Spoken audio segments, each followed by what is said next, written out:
শুনাইতেছেন। এমন সময় একজন বৃদ্ধ বয়স্ক সাহাবী আসিয়া আমার নবীরে ডাক দিছেন, ইয়া বুনুজ্জবিহাইন।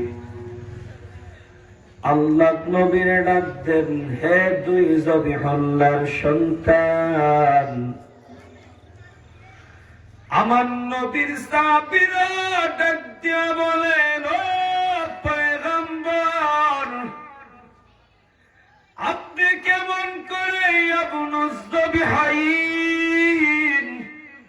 আমাকে আপনাকে বলা হলো ইয়াবনুজ্জবিহাইন, দুই জবিহুল্লাহর সন্তান। পয়গম্বর, আপনি কেমন করে দুই জবিহুল্লাহর সন্তান? আমাদের তো জানা নাই। আমার নবী ডাক দিয়া বলেন, সাহাবীদের দল, আমি নবী ইয়াবনুজ্জবিহাইন, আমি নবী দুই জবিহুল্লাহর সন্তান। চিল্লায়া বলে আল্লাহু আকবার। আওয়াজ নেই উচ্চ বলে আল্লাহু আকবার। আমার নবীর সাহাবীরা ডাক দিয়া বলেন, ও পয়গম্বর, আপনি যে দুই জবিহুল্লাহর সন্তান, আমাদের তো জানা নাই। পয়গম্বর, আমাদেরকে খুলে বলেন। আল্লাহর নবী ডাক দিয়া বলেন, সাহাবীরা রে, আমি নবী দুনিয়ার জমিনে আসি নাই। আমি নবী দুনিয়ার জমিনে আসার আগে জমজম কূপ নাম শুনছেননি? আওয়াজের নাম শুনছেননি? আরে বাবা, জমজম কূপ তো আমাদের অহংকার, ঠিক কিনা জোরে বলুন। আমার নবী ডাক দিয়া বলেন, সাহাবীদের দল, আমি নবী দুনিয়ার জমিনে আসি নাই। জমজম কূপটা হারায়া গেছে। আমার দাদা ছিলেন মক্কার প্রেসিডেন্ট। আমার দাদা যখন জমজম কূপটা হারায়া গিয়েছিল, আমার দাদা আল্লাহর কাছে মানস্ত করছে না, আল্লাহ যদি জমজম কূপটা পাই, তাহলে আমার 11 সন্তানের মধ্য থেকে একটা সন্তান আল্লাহ আপনার নামে জবাই দিবে। বলেন না সুবহানাল্লাহ। আব্দুল মুত্তালিব আল্লাহর নামে মানস্ত করতে দেরি হয়, আমার আল্লাহ জমজম কূপের বহির প্রকাশ ঘটায়া দিছেন। জমজম কূপ পাওয়া গেছে। চিল্লায়া বলে আল্লাহু আকবার।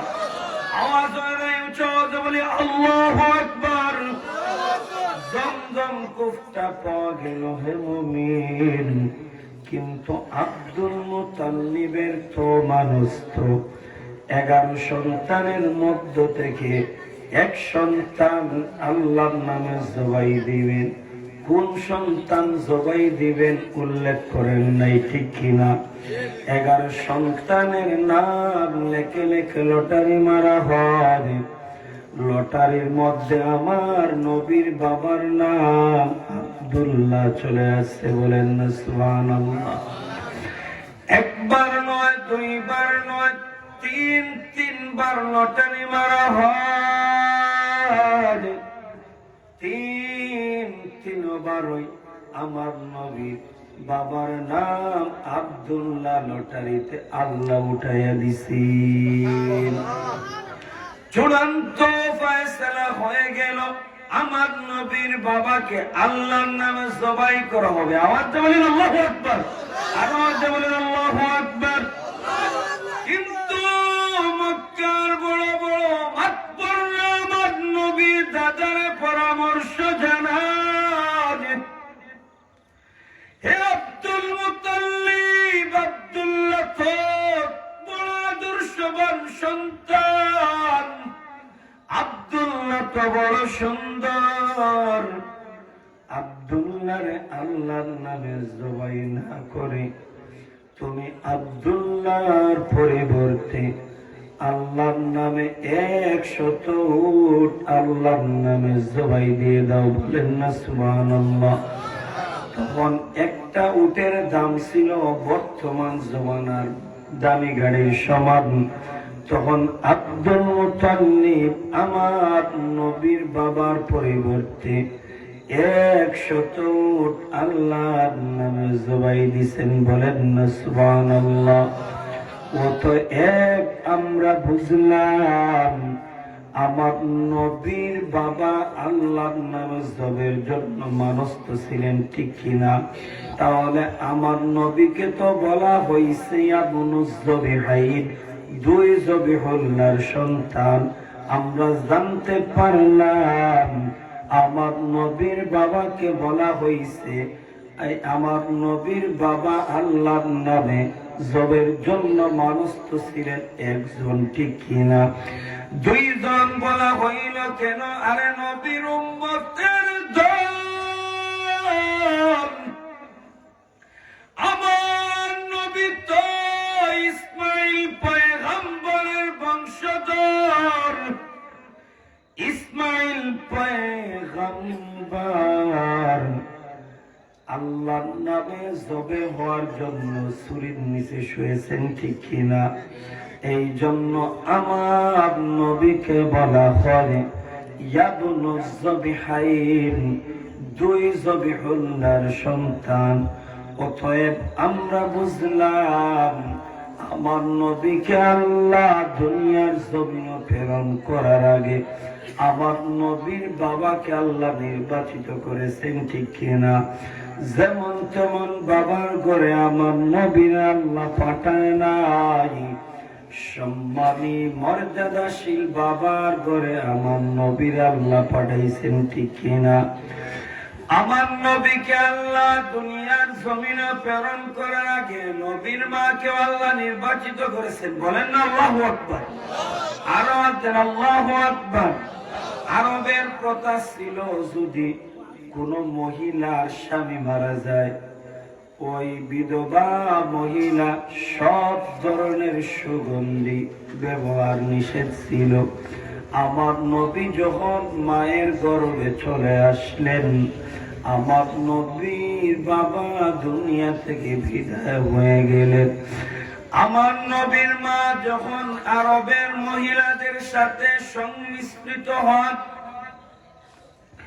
মদিনা আমার নবীর মাকে উদ্দেশ্য করে বলা হয় আব্দুল্লাহ তো দুনিয়ার জমিনে নাই। আমেনা দেখি শরীরের মধ্যে সুগেরান লাগায়, ওই সুগেরান আমরা কোনদিন আরবের জমিনে পাই নাই, বলেন না সুবহানাল্লাহ। মহিলারা তো কিছু পাইলে ভাইরাল হইতে দেরি হয় না, ঠিক কিনা? এই কথাটা আমার নবীর দাদা পর্যন্ত পৌঁছে গেল।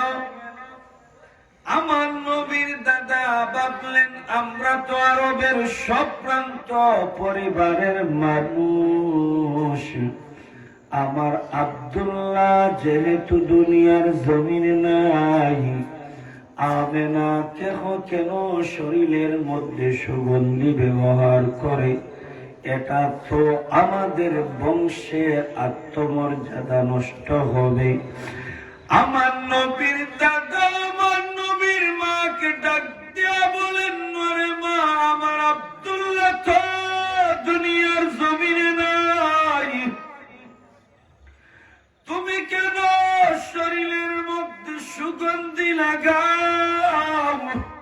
এটা আমাদের বংশের আত্মমর্যাদা নষ্ট হবে। আমার নবীর মা ডাক দিয়া বলেন, ও কলিজার টুকরা বাজার, শুনো, আমি যখন আমার সন্তান যখন গর্ভে চলে আসলো, আমি যখন জমিনের মধ্যে থুতু ফেলাই, আমার থুতুর সাথে সুগেরান বাহির হয়, বলেন না সুবহানাল্লাহ। আরবের সব মহিলারা রসিনিয়া বালতি নিয়ে দৌড়ায় জমজম কূপ থেকে পানি উত্তোলনের জন্য যাতে তারা সহজে জমজম কূপ থেকে পানি উত্তোলন করতে পারে। কিসের জন্য হে মুমিন? যাতে তারা রশি দিয়া বালতি দিয়া জমজম কূপ থেকে পানি উত্তোলন করতে পারে। কিন্তু আমার নবীর মা যখন জমজম কূপের পাশে যাইতেন, আমার নবীর মার বরকতে জমজম কূপের পানি উপরে চলে আসতো।